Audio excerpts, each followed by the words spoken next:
Stop. Oh man, yo. Alright.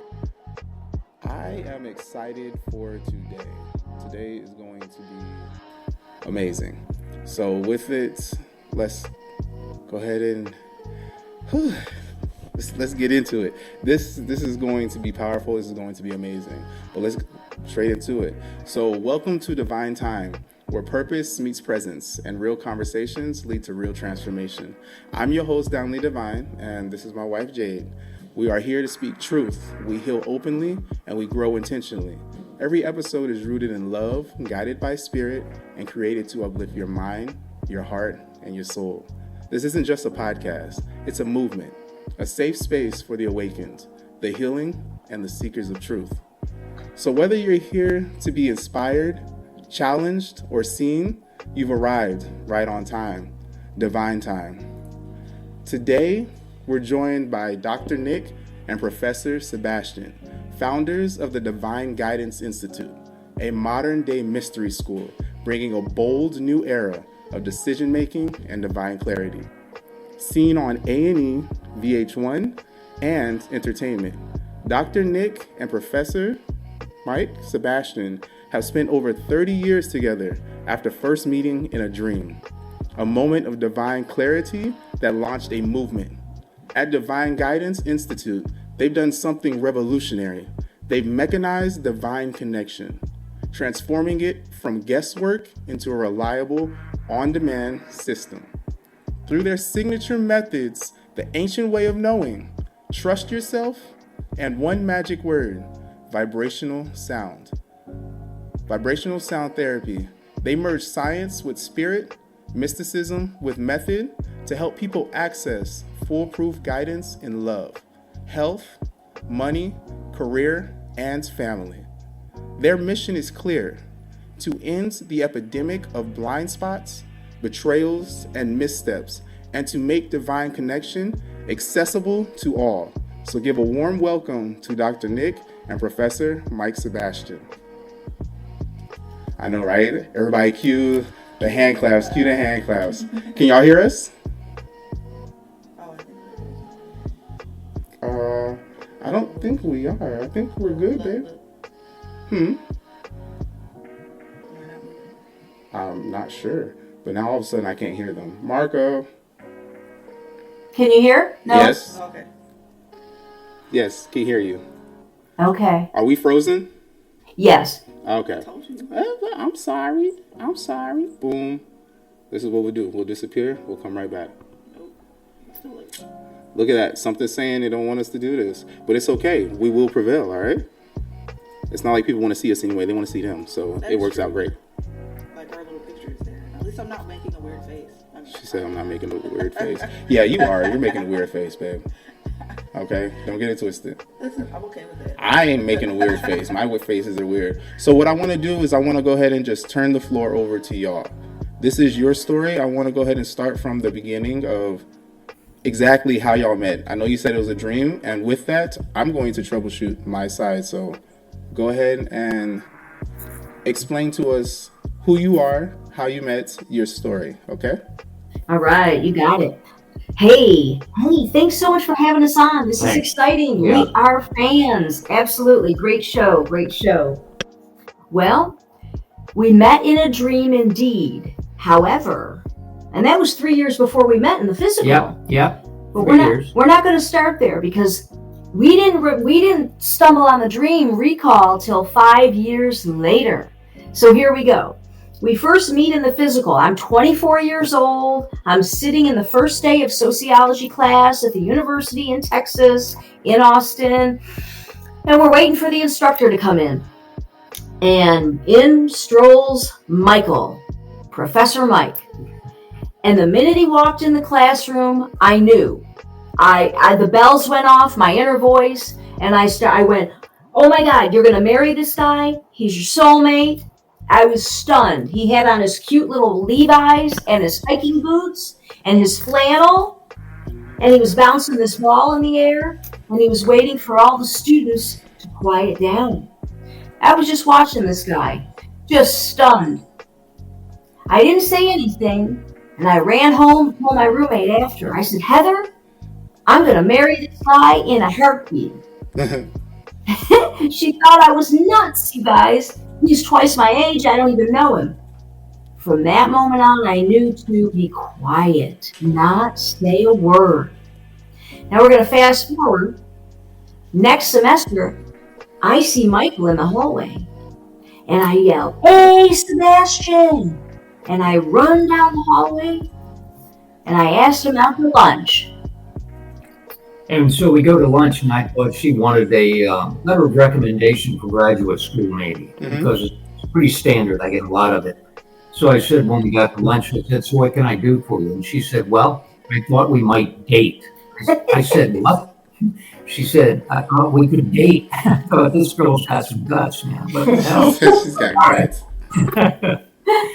But just to rewind a minute, I was teaching there at a college, sociology, for years, and I had a real clear dream one night. I mean, one of those crystal clear dreams. Luckily, I always thought I would remember it, but I didn't. Good thing I journaled the whole dream. And in the dream, I was in a chemistry class with a girl, and her name was Nicole. And she ended up looking just like Nicole, brown eyes, Nicole. And in the dream, we were in a chemistry class, and she wore actually a purple dress, which she actually wore to my class one day. Okay. Did I remember that dream? No, it took me a few years to remember the dream.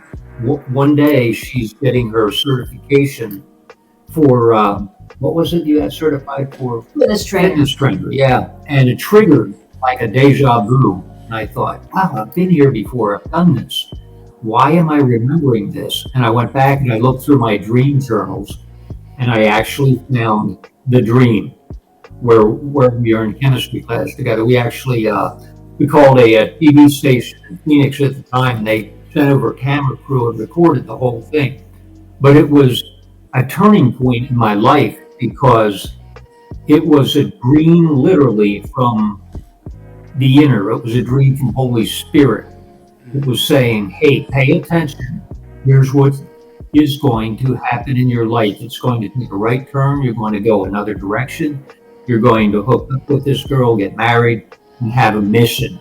All that came in really from the dream. And it let me know also to pay attention to my dreams. Before that, it was, maybe I remember them, maybe I don't. I don't journal. And I realized it was a form of information that was critical. It was coming in through the dreams. So that's how it kind of worked for me. But hey, you know what? Back to that first date, when Michael walked me back to the car, my license plate letters read KRW. They were the initials of his first wife. Ooh. Yes. Now he saw that as a sign from spirit off rip. He said nothing. So I had all my gut feelings, right? And I didn't say anything. He had the major sign. He didn't say anything. And so we're just cruising. You know, we were engaged in 90 days and married in 9 months. And so we were going against the grain. He's twice my age. We just met. All of this. And we were dating people. I was dating, well, how many, like 3 or 4 different girls? No. Here, let's keep the record straight. Michael was dating 4 other people simultaneously when we met. Yes, trying to find the one. Sound familiar? Let them finish. Okay. So, you know, here, and this is why we started the Institute, truly. This epidemic, this chaos of not knowing, getting burned, getting blindsided, wanting divine communication with spirit, wanting to, to know, not think or wonder or believe, but to know. And this is predicated on our whole story of, dream signs and intuition, using these tools for 30 years, researching this data, tracking it, and knowing its reliability, and then mechanizing it for repetition.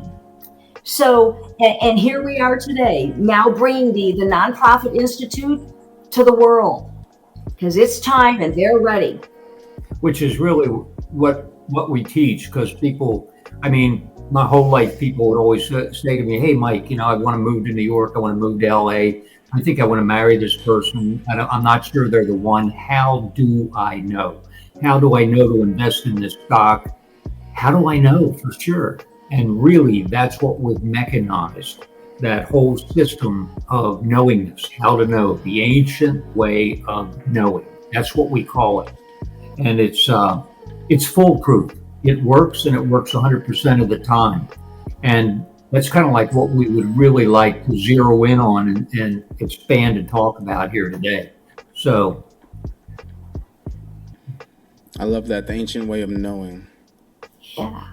And they used to use the system thousands of years ago. There was always, an oracle or a seer for the group, the kings and the generals. They used to use these tools and seers and oracles for the group, before they go into war and things. So it's nothing new, but it's forgotten. Yeah, forgotten. And if you put them all together in a system, it's like we dream every night. It doesn't matter whether you believe in God or believe in the Holy Spirit or you're an atheist. You still dream every night, 4 to 6 to 8 to 10 times a night. And we all have signs. We've seen signs like, whoa, that's a synchronicity. What a coincidence. They're all around us all the time. And who hasn't had a gut feeling? You get ready to do something and suddenly it doesn't feel quite right. Like in your solar plexus, you go, wow, I got a gut feeling that's not the way to go. Even though the experts say, hey, do A, B, and C, and it just doesn't feel right. So do we follow our intuition, pay attention to our dreams, and actually notice signs? Because when we put all that together, we really have divine guidance. That's how God, that's how Holy Spirit speaks to us on a daily basis, and it's ongoing. It's always there. The question is, am I awake and aware enough to pay attention to it? And that's we have a special tool that turns on. It's the key that turns on the system, so it gets really loud and we can hear it. And we'll share that with your listeners today. It's called One Magic Word at some point. Mm-hmm.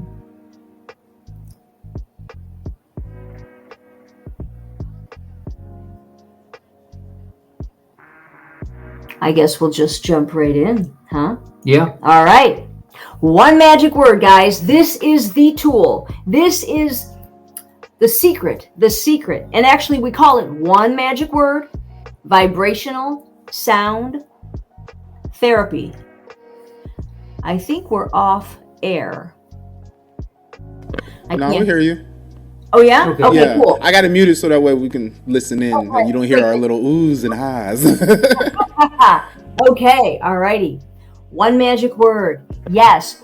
Okie dokie. Now, this word is ancient. This word is an ancient secret name for God. It's called Hue. H-U, Hue. I'm going to give you a demo. Then we're going to give you the science and the history to bring it up to modern day. It goes like this. You inhale, and on the exhale, you say Hue. H-U, Hue. That's simple. User friendly. You can do it out loud or silent.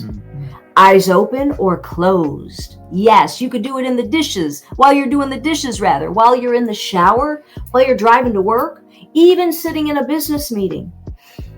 So, in that sense, it's like totally cool and universal. But let's back up. The word comes from the word human, right? Yep. The word human actually means God-man. God within man. It's in the Oxford English Dictionary. And 5,000 years ago, they used to hew at the Sphinx from dusk until dawn as a society to uplift the consciousness of the people. And a lot of people don't know, if you go back and do the research, really go back 5, 7, 8,000 years, you find out that the Sphinx, which is a lot older than they think, it's been there a while, it originally was called Hugh. They named it Hugh. And when the Greeks came in and conquered the area, they looked at it and didn't know what it was, so they called it the Sphinx, which means anomaly or unknown. But originally it was Hugh. And you can find the term, the word Hugh you can find it in the Bible or the Quran, or we've got it. We did such research on this word Hugh. We even named a book after it. Just say Hugh. We found it in 14 different religions and their sacred book. Again, Michael was saying the Bible, the Quran, the Kabbalah, the Sufis and the Sikhs and the Druids and the Masons. Their secret word is Hugh. So this is all over the place. We were doing a show, In Your Dreams in New York, TV show, and we were the talent on the show. And anyway, they took a break. Everybody's taking a break. And one of the camera crew came in and he said, "Wow, I haven't heard that word. You guys were sharing the Hugh with one of the clients to help him remember his dreams. And I haven't heard it in a long time." And I said, "You've heard of the Hugh? You're one of the few people." I said, "What's your spiritual background?" And he said, "I'm a druid." We never met a druid before. I said, "Whoa, druid, you rock, man. What are druids?" And he said, "That's part of our theology, part of our religion." Huge. So good. You know what it does? It actually, it gives your brain coherence. It goes from chaos to coherence because the right and the left hemispheres, and it really supersedes both. And there's a joining effect. And so you have total access to the right brain, left brain, the wisdom and the data. And even like the Om, you've heard of the Om. The Om only goes to the mental plane, the fourth plane. Now it's fabulous and it's beneficial, certainly. But that Hugh, because we've tested the data, as we have the EEG data, oximeter data, aura, Kirlian photography data, the Om versus the Hugh data, and then 30 years of research with the word, with different cases and whatnot. But the Hugh hits the 10th plane or 10th dimension, so it's way above the planes of duality, so it literally lifts you. And that's why the connection to spirit is so strong if you start to Hugh. It's mind-blowing. And we invite everyone to experiment. Michael even overcame PTSD from Vietnam using the Hugh. Yes. Yeah, many when I came back from Vietnam, I'd been in the infantry, so out in the field in the jungles, northern kind of Vietnam, all the way up to Cambodia, but it was severe. So I came back, I had nightmares every night, suicidal ideation, always wanting to put a bullet through my head every day, anxiety, depression, you name it. And I was headed down to the VA to get some meds or treatment or therapy, whatever but they didn't really understand it that well then. PTSD, they do now. But I found the Hugh before I got to the VA. And never got to the VA, never saw a doctor, got meds, and I started hewing just to try it. I had nothing to lose.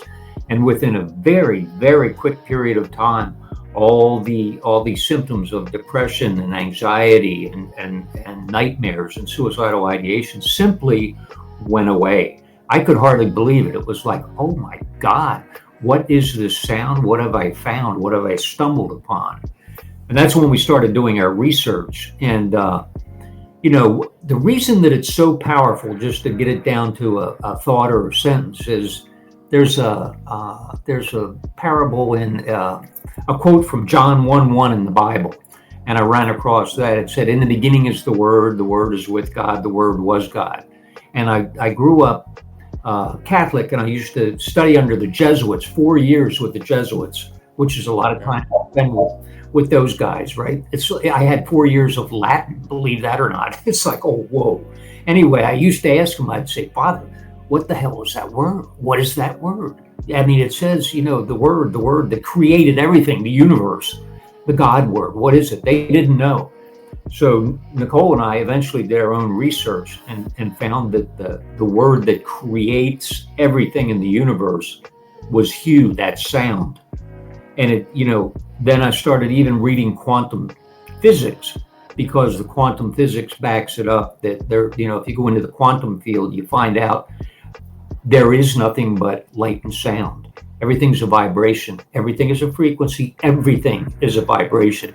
And when I changed the vibration, I changed the reality. I thought, oh my God, that's magic right there if we truly understand that. So when I started hewing, what happened was all my anxiety, all my depression, all my nightmares, they just simply went away because they couldn't implement themselves or exist at that new vibrational level of hue. That's why it works. We work now with our clients for all their anxiety and their fear and their depression on a daily basis. You know what, guys? We just had a call. We just had a stranger, email.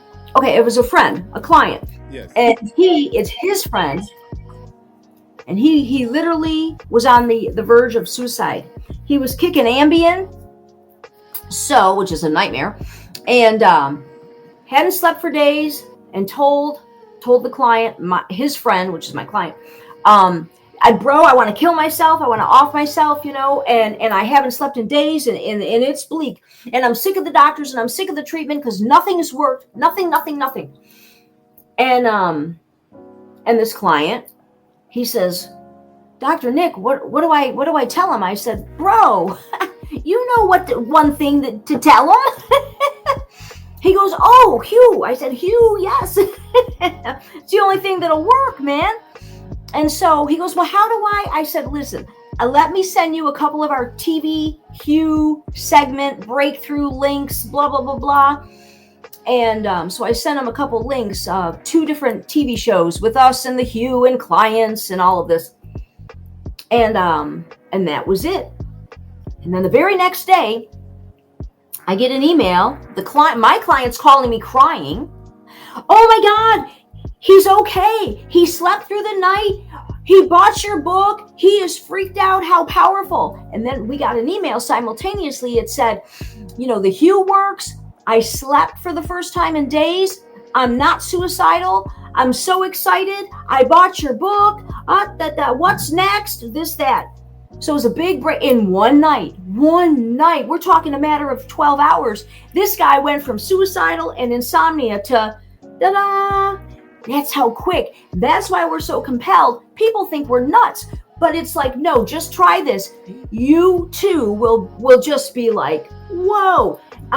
It's the deal. It's the God word, the connection, and people think it's 777 hertz and 1111 hertz, and it's like, and like I said, those frequencies are good, right? We receive good stuff, but if you want the real deal, just say Hugh. And it doesn't matter if you're a skeptic or believe, or you don't have to believe in, when we were living in LA, we were in LA for, a number of years living there.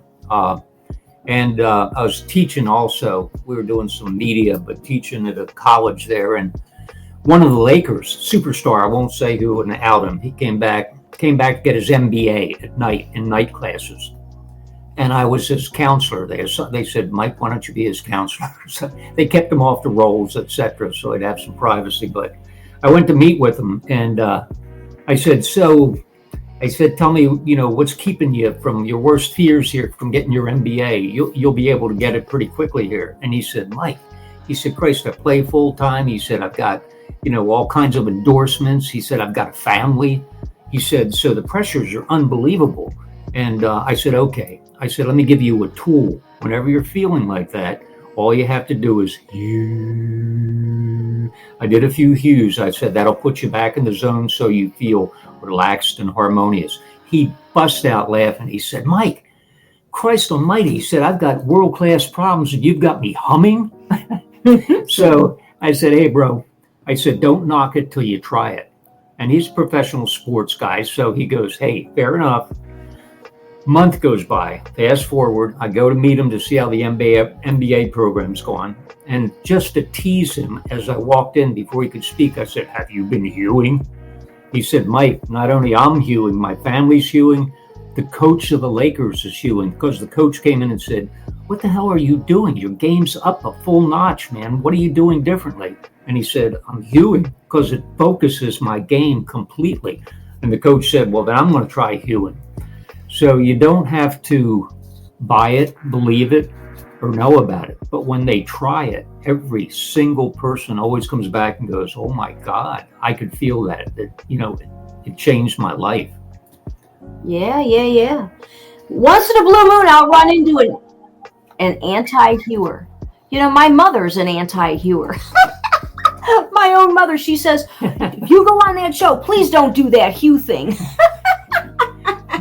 I'm like, "Well, Ma, hey, that's why I'm on the planet. I don't know what to tell you."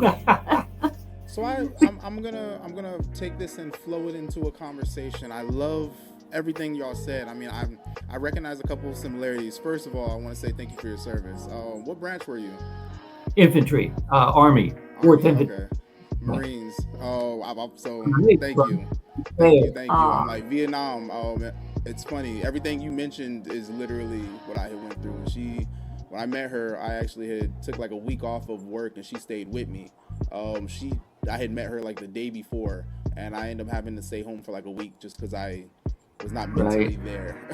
So that was one thing that showed me that she was the one. I know y'all talked about how y'all had dreams about one another.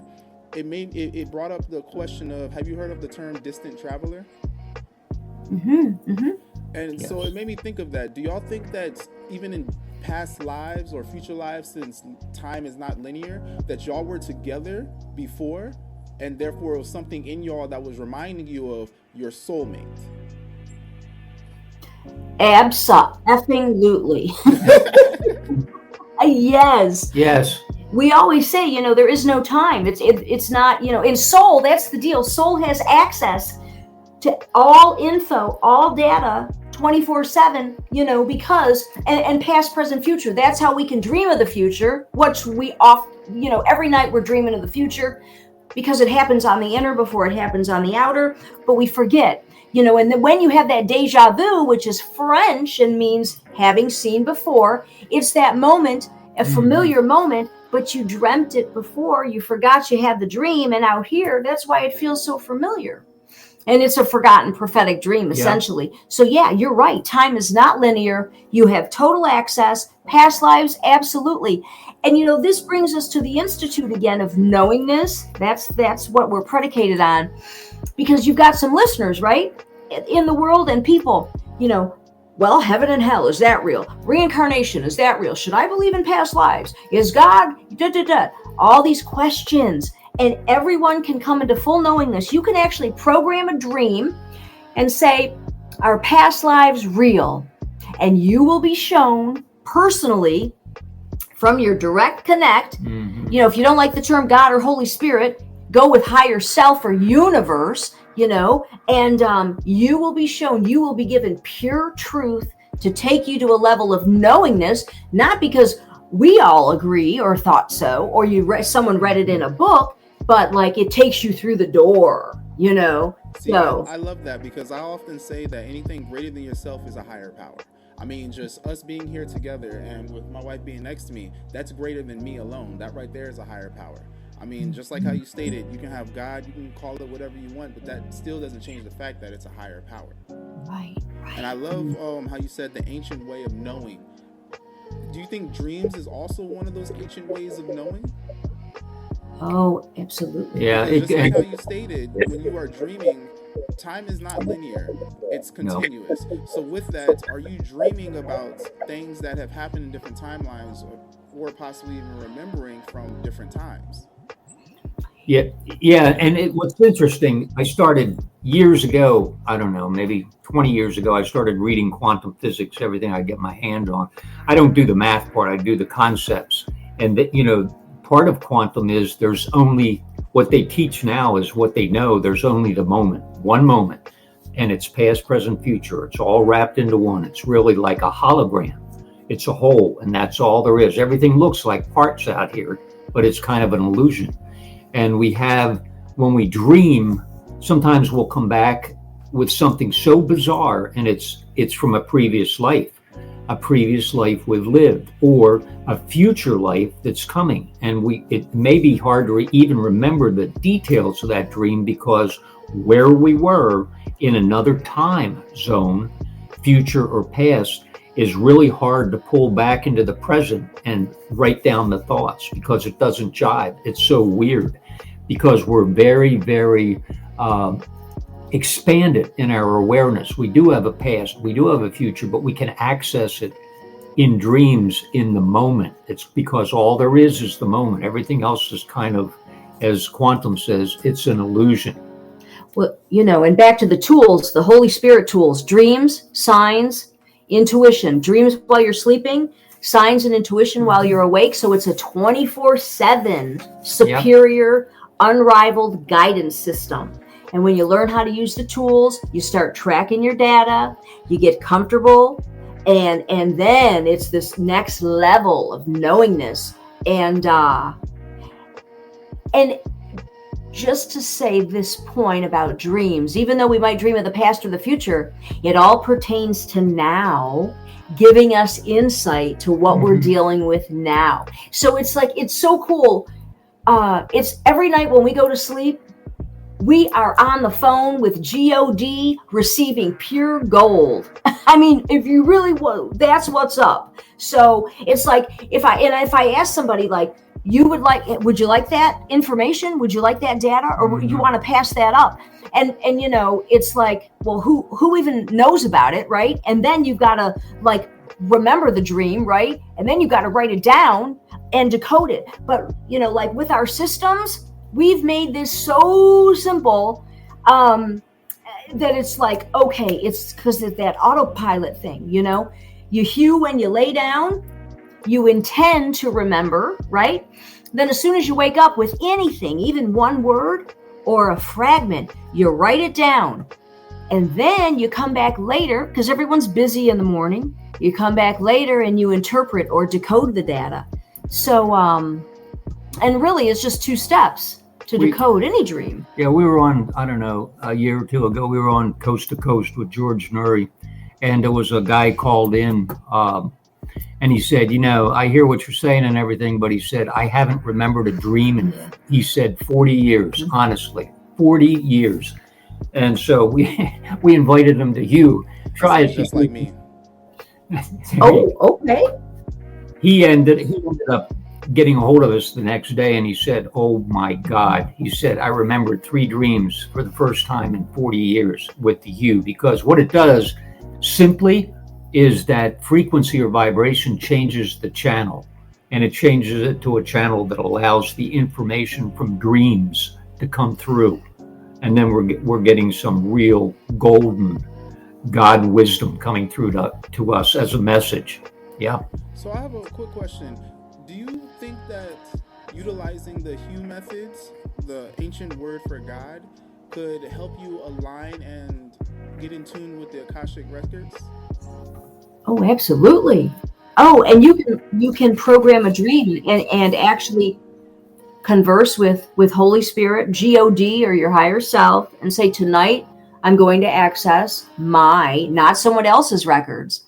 We got, then you're violating spiritual law and whatnot. So it's always about ourselves. But tonight I want to access one of my records. I want to see a past life. I want to see these records. I want to see where they're kept, because it's a big library, just like here, but in a different dimension, on a different plane. So yes, you can program any dream. I want to connect with my grandma, Helen. I want to know if she's okay in heaven. There's a technique for connecting. You hew before bed, you conjure up a loving memory, and you ask to be connected, and voila.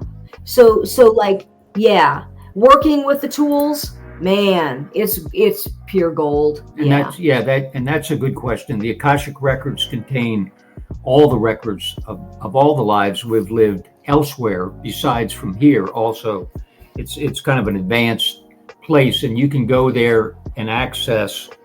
There's ideas even. A lot of the people who invented things went there in their dream, and they came back with this dynamite idea. Even the guy who invented the sewing machine. Yeah, Elias Howe. That's Yeah, where he got.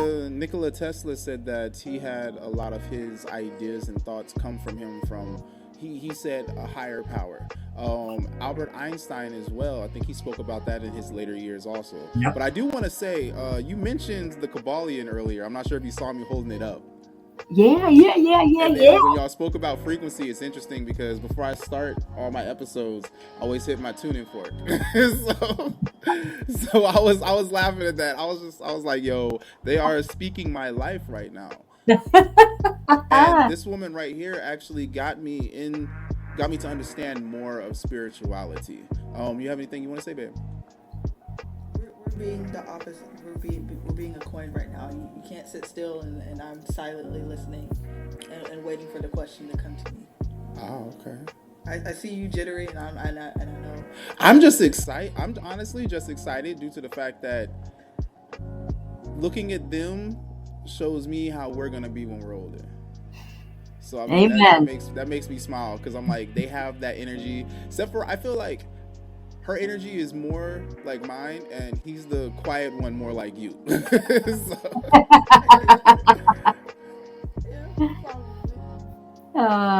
But see, in that way, you guys balance each other out, right? You know, yeah. We have to, and I mean, it's interesting how it swaps as well, because sometimes I will be feeling a type of way, and she'll be the opposite. Or when I'm very annoying, she's very calm, and then when I'm calm, she's very annoying. So it balances completely to where somebody's always getting annoyed. Oh, but the reason why I asked about the distant traveler earlier is because how y'all stated that, how y'all met in a dream. There was one day where she was in the shower and I asked her, I was like, babe, do you think we're meant to be together? Probably should have chose my words differently, because she opened that shower and looked at me like, what the fuck you mean? And I was like, do you think that no matter what life we're in, we're always gonna find one another? Like we're no matter what, we are supposed to be together. Like, do you think we're supposed to be together? If we were in a different timeline, do you think we will still find each other and still come together, whether we are two squirrels or anything, you know? I told him he didn't have a choice. He was stuck with me. Pardon? Yeah, she really did. You know, I got to show you something. You're familiar with an aura pic, right? Inadvertently, we had our aura photos done every year when we were together for 15 years, right? We didn't know what the hell, like we just were like this is something cool. And so we would go take the picture together, sit together with one photo, right? But I got to show you this. This is astounding. This is a testament to the hue, okay? When we hooked up, this is how it looked. Disharmonious. We're still totally cool and harmonious, right? Like we were rocking and rolling. But with the aura, the energy field was a mess. You can see it was real earthy, murky, not your higher colors of blues and purples and yellows and whites. After years of hewing, no, it was only in hold on, I just got to do this because it's just too cool. In 6 months, we went from that to that, right? That's just in 6 months. But here, in 3 years, woohoo! Oh my God, this is mine. Real vibrant. You can see it clearing up and getting more defined too. In 3, look at this. Oh wow! Look at that! Oh my God! Aurora. Yeah. Here, let me go up your way. That goes up. There we go. What did it do? Wait. That is cool. There we go. Yeah, we gotta do that. Yeah. I want to see what ours will look like. This is what happens when couples hew together. Yeah. I don't care how great it is or how awful. If two people will start hewing, and I don't mean hew in unison, although you can certainly, but just your daily practice, you add that hue. This is what happens. So it's like, whoa, yeah. So I see that those colors match your background sign. Was that the motivation for that? For those specific colors? No. Good looking out there. Wow. No, absolutely. Inadvertently though, your higher colors are your blues and your purples. and your whites and your yellows. And so, yeah, the whole thing is the octagon was intentional, and blues and purples are intentional, but they just, yeah, you're right. Inspire. Yes, yeah, yep. Inadvertently, yeah. That's pretty dope. I got a quick question for Professor Sebastian. During your dark times, before you started hewing, did you think that there was any help for you? Actually, probably I didn't think there was much help, and I realized that it all came back to me. I was going to have to find a solution, which is why I was suicidal every day. And actually, I had more than a few guns I brought back with me, so it wasn't a good thing. And yeah, I always figured it'd be just me, and I was going to have to find no outside organization or person or therapy. I knew intuitively that wasn't going to work for me, that I was going to have to find a solution from within myself. Intuitively, I knew that. I didn't know what it was going to be or how I was going to find it, but that I would be led there. It's kind of like your question earlier. You know, did we know we probably knew each other in a previous life, and we had a mission here together? I knew that also, and I didn't know how we were going to do it. I mean, like on our second or third date, Nicole said to me, "Oh my God, I know what our mission is. We're here to uplift humanity." And I said, "Humanity? Who gives a rat's about humanity? Why don't we just enjoy life here?" And it was, but a few days later, it all came in, downloading that feeling like, yeah, you do have a mission and you're here together. It's a destiny card. It's being played. You've been together before, and now you're going to bring something to the people that can help them on their daily journey back home to wherever, God. Yeah. Let me my final question for right now, and for right now. Ask, because you already asked all the questions. If you have questions, you can ask questions. But you already asked them, and then they usually answer them before I can ask. Yeah, true. I had like some pre-made questions for y'all, and y'all answered it by telling your story, and I was like, well, okay, cool. 30-minute mark, we're gonna flow into a conversation because I haven't. So, Professor Sebastian, looking back at your 20-year-old self from the knowledge you have now, what would you tell yourself? Woo. A totally different person. And I would always advise myself, never look without. In other words, don't look outside for the solution to anything. Always look within. In other words, if I don't go within, I will go without everything that I need. That the solution, from back then, all I was doing was looking around for the solution. Looking around, I didn't really know how to go within and find what I needed. And now, as an overview, I realized that I had everything. I am the solution. In other words, everything's contained within me. All I need to do is access the dream signs, intuition, pay attention, wake up. And the moment I got a question, the answer is already contained in that question. I just need to be silent and listen to it. Nice. I love that. And in all honesty, that right there. Oh, I'm echoing. Can you hear me? There we go. That right there is ultimately going to be something that I take with me, because I feel that you talking to your 20-year-old self can resonate a lot with me. Now, granted, I'm not 20 right now, but and my mindset is a lot further than I was when I was 20. Mm-hmm. Do you disagree? No, I agree. When me and her met, literally, I had a rotation. I had a different girl for each day of the week. At one point, she actually passed one of her friends that she was coming to my place who just left my place. But I was a little promiscuous. I'm not gonna lie. I had just got out of divorce, and I was still attempting to find myself, and the way that I was finding myself was by Looking out at everybody else. I guess we can say being in everybody else. Taking on too much. That part right there. Mm-hmm. Well, I see it as you're looking for the one, just like he was. You know, after his divorce, he was dating the 4 people when we met. You know, Yeah. you were, you know, you had your flavor of the day. I had my flavor of the month, and so we were. I think people are just looking, seeking for the one. And, you know, you two found each other. I mean, what a gift. And early, at a young age. I mean, Yep. you've already been together 10 years. So Yeah. maybe you're about 30 now. If you were about 20 then, somewhere around there, you know? I mean, that's serious. Those are serious numbers you're clocking, you know? Yep. Hey, I want to be like you when I get older. Hey, start hewing and it's surefire. Yeah. Yeah. It's definitely gonna happen. It's definitely gonna happen. I am going to practice that tonight. And, Can't hear you.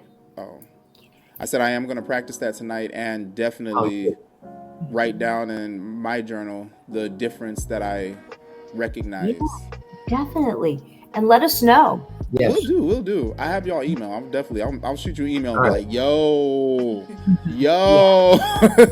So I've never heard of hewing before. Like, I've heard of the I've tried that a couple times. When I was younger, I used to do like a meditation using a phrase. Like, I would sit there and be like, what is the sound of one hand clapping? What causes a grasshopper, which you probably be like, oh, I know this. What causes a grasshopper to make that chirping noise when it rubs its legs? Just to really get a better understanding of things, to be able to focus on one thing to calm my mind. Then as I got back into it when I was training and fighting, I use training and fighting as my form of meditation. And that would put me in that flow state. Yep. So I was really able to be in complete clarity, and that's what made me the most comfortable. And I like, even like right now, I say I'm a warrior of love. I'm fighting to bring love back into this world. And I love the fact that the title of your company, it aligns with my podcast, Divine Time. Everything happens in divine time. And I tell people all the time, everything that happens is a lesson and a blessing. You might not understand what that lesson is right then and there, but when you look back on it later on, you'll understand that without that happening, you wouldn't be blessed to be where you are now. And then you might understand the lesson then if you didn't back then. Amen. Yep.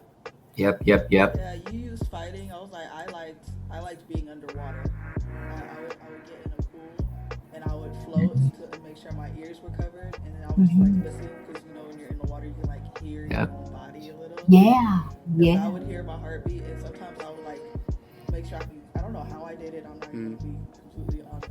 But I would sit at the bottom of the pool. Mermaid? I would just sit at the bottom of the pool, and sometimes I wouldn't know how long I was down there. Wow. It used to worry people, but that was where I found like peace and calm. I need to check your body for a blue spot. Go ahead with yourself, Ariel. And I would immediately feel better coming out. And even now, like if I'm feeling any kind of bad feeling, I go to the shower or I go take a bath, and I like feel like I literally just like rinse it off, and then I immediately feel better. So it's like, Tell me, you are in tune with Oshun. For real. You got that divine water in you. I'm not gonna lie, it used to bother me when you would get out and you'd be red like a lobster. I'm like, why is the water so hot? But anyway, that's a different topic. So, Yeah. I mean, I'm not gonna say what I was about to say. oh my gosh. We got 2 kids, and so obviously. Kids love the hue. I don't know how old the kids are. Our oldest is 6, our youngest is 4, about to turn 5. Whoa. So, and my daughter, she loves to do yoga and everything. So with that, I'm gonna have them practice that tonight and see if anything. See how hopefully it'll calm them down some. Yes. Yeah, it will. I gotta tell you a secret. I'm not saying they can't be kids, but I'm like, I want to be able to keep up with them. Like, that's a lot of energy. My old bones, like you, Professor Sebastian, you've been in the military. You know, it's not the same. Like, you age like dog years. It's not. Oh. You know. But I got to tell you guys a secret, man. Mm-hmm. Okay. First thing about the hue with kids, even newborns up until the whole Scooby-Doo. Boom. Yes. The hue puts them right to sleep, stops the nightmares, Okay. stops the emotions. I mean, the negative emotions. It's the real deal. And because it's the originating sound, kids often remember or recognize the sound. Okay, so it's really interesting. Like there's a recognition often, and even if not, there's the result of the vibration. Yes. Then here's a big secret. And again, out loud, silent, eyes open, closed. And so you can have family hue time at night, 5 minutes even. Mm-hmm. We're talking life-changing stuff. Kids up until the age of 5 remember their past lives. They can also see auras, which is why they color outside the lines. Always. Yeah, they see it. Oh. Yeah. Yeah, it was so cool. Let me tell you 2 things. I was with the client and her daughter, and the aura photos. And so we were like, what color do you see around mommy? She's like, oh, blah, blah, blah.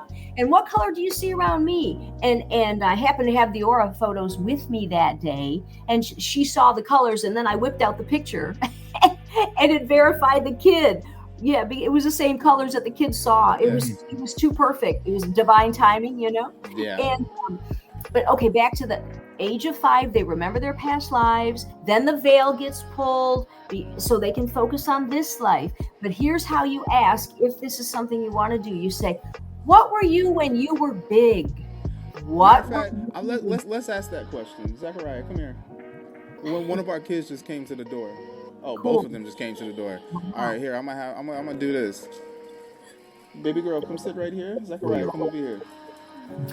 We gonna ask y'all a question, okay? Okay. Come over here. Hi. So the question is, what were you when you were big? Yeah. What were you when you were big? Do you remember? What you mean a baby? No, when you were big. Do you remember anything from before you were here again?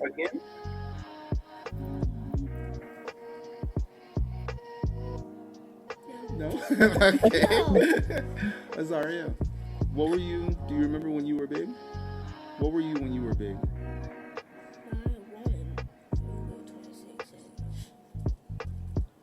Talking to the mic, baby girl.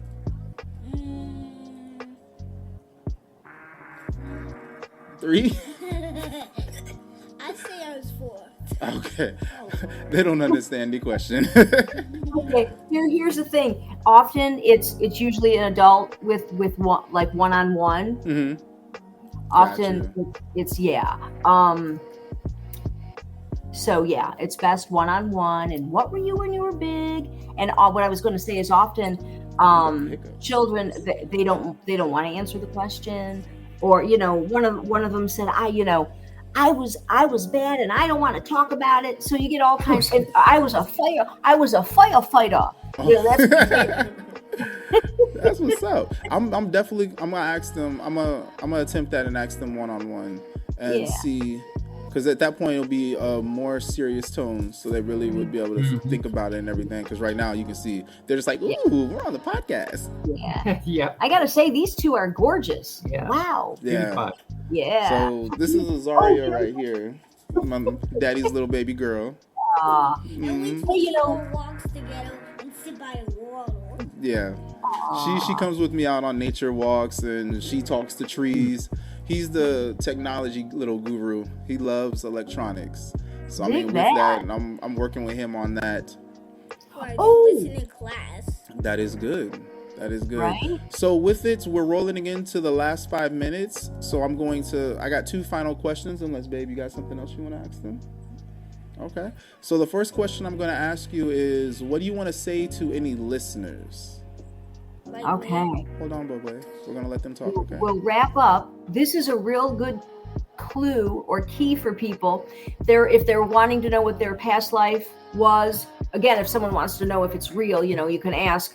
But if you're curious about past life and what was going on, anything we love in this life a great fondness for, skiing, swimming, French language, or anything we have a disdain for, with no apparent reason in this life. Like maybe someone loves the water and someone else hates the water, and there's, they may have drowned in a previous life if nothing happened in this life. So this is a good way for people just to kind of at the surface pay attention to your likes and dislikes, and it'll clue you in to a lot of the past life stuff.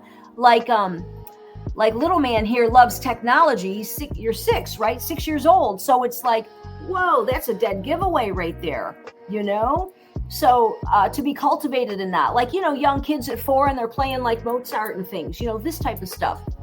Okay, but anyway, Hugh. That's what I want to say.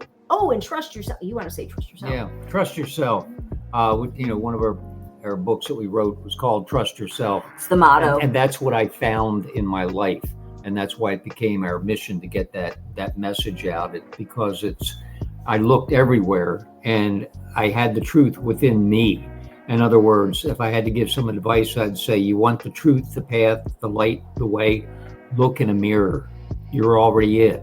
And if you want to turn it on and feel it, that's it. That's it. That'll do it. That's the key. And you'll realize you are rebooting your original operating system. You're rebooting it. It'll come all back in. Suddenly we feel smarter, faster, quicker, and our life takes a turn for the better. Amen. I love that. So my final question is a 2-part question. The first one is going to be, what is it that you learned? Now, what you learned does not have to be what you learned on this podcast, but what did you learn today? Woo. Okay. Oh,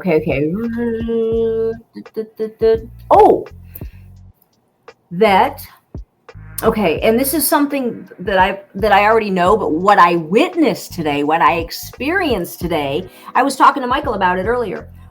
Different states of consciousness. Some days you feel like, you own the world, you're on top of the world, everything's flowing. And then the next day, it's like, where did all those vibes go? So it's this type of thing, an ebb and a flow. And I said to Michael earlier, I said, hell, yesterday, and today it's like, what's going on? So, and I had not yet hewed today. When I experienced the different vibe, yes, and I'm like, man, I need to hew. So yeah, how about you? I learned the true enemy today. It's like being back in Vietnam, and I learned the true enemy is the noise, the constant noise, our phones, our TVs, our laptops, the constant chatter. It never stops. And I realized I need to always breathe, kind of like the SEALs. You learn that, well, you know that as a Marine, you learn that when it really gets tough, you take a few deep breaths and you feel, I feel better. It shuts that mind down. When we breathe, the mind gets shut down, and that shuts the noise down so I can hear that inner truth. And that's when I hew also. Breathe for a few minutes and then hew. And I get the truth, and it shuts that noise out, because life is so noisy now. No one has a quiet moment, and that's the true enemy. That right there, I love that. I want to touch on that, but I'm not. I'm going to hold that in. Set that tear back up. Now, the second part of this is, what are you grateful for? Woo! Oh! How much time you got? No. I actually do a good stuff list every night, not a gratitude list. And it's one of our tools for living. How do you live now that you've learned all this, gained all this wisdom and whatnot? The good stuff list. So every night, and you label it good stuff, and you put the date, and it's everything good that happened that day, and then everything in general that you're grateful for. And here's the cool part. The end of the list, it's depending on how many things are written on any given day, it shows you how open your heart was. If your list only has 10 things that day versus 30 things yesterday, it gives you a real glimpse on how open your heart was that day. Mm-hmm. And yeah, so the good stuff list. Woohoo! Woo! Every night. I'm grateful for being on this show right now. And you guys, your family, you're going in my list and my good stuff list tonight. I love yes, that. you are. Gratitude. Thank you. Thank you. Thank you. Received. And what about you, Professor? What are you grateful for? Yeah, grateful for the love, Love, love, and love. I found that that there's love everywhere. Am I paying attention to it? I mean, I can feel the love you guys bring. You bring love to the table, and I just need to be aware of it, be open to it, and feel that vibration. And that's what it is. Love is a vibration, and I'm talking not the kind of warm love, hold on to it, don't let it go. I'm talking about unconditional love, to allow it come into my life. That right there, that unconditional love. A lot of people do not understand that. That's something I've noticed a lot recently. A lot of people think love is something physical. They don't understand the feeling of love, how deep love truly goes. But that right there is for a different thing. Earlier, you had mentioned about how once you had changed your frequency, you noticed how everything in your life started to change. One of my first episodes after I rebranded was when I changed, once I changed my mindset, I changed my reality. Yeah. And so that's what that really made me think of when you had said that. But I'm gonna go ahead and flow into my outro, and then we're gonna go ahead and say our gratitude and what we learned. Y'all ready, babe? Yeah, we're gonna say our gratitude and what we learned. So with that, I am grateful for being able to have them on the episode today. And what I learned is the Hugh method. I've never heard of the Hugh method before. Zachariah, what are you grateful for? What are you thankful for? My family. And what have you learned today?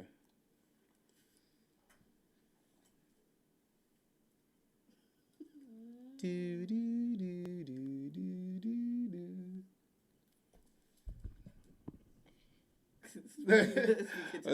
Right? Sorry, what are you Take care of my Digimon. Oh gosh. Okay. Okay, you learn to take care of your Digimon. I'm grateful for mommy. Okay. And with that, what have you learned today? Counting. Oh, what'd you learn to count to? How you? All right. 120? And babe, gratitude and what you learned. I am grateful for. There's actually a lot I'm grateful for. Maintaining my sanity. I've had a lot going on, and excuse me, they're talking to me, so they kind of need to see my face. When it got tough, when I think I told you about it, when I finally made the decision to alter how I was feeling about what was happening. Excuse me.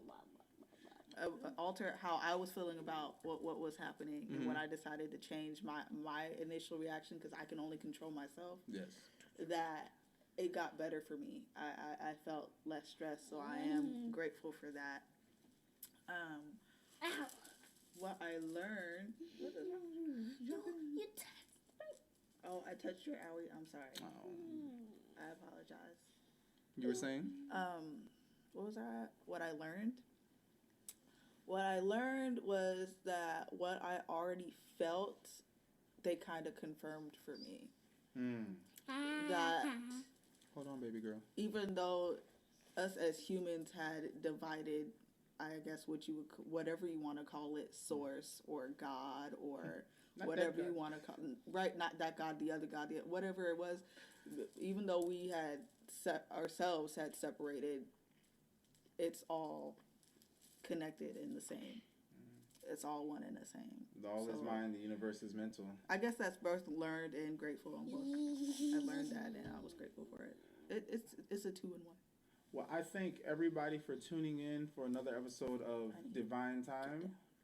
And with that, check us out everywhere. I have the link in the bio that will show you everywhere you can find us. But with that, relax your mind. It's Divine Time. Go ahead, baby girl. I know you want to. It's about time. What's up? Looking for truth, transformation, and a little divine inspiration? Then you're exactly where you need to be. Welcome to Divine Time, the podcast where real talk meets real growth. I'm your host, Danli Divine, bringing you raw conversations, spiritual insight, and soul shifting stories that light you up from the inside out. New episodes drop 4 times as strong. We don't say week over here at 7 p.m. Eastern Standard Time, so you never have to wait long for your next breakthrough. If you're feeling the vibe, follow the show. Like the content, share the energy, and subscribe so you never miss a divine moment. Tap the link, join the tribe, and help us spread the light, one episode at a time. This is your time. This is Divine Time.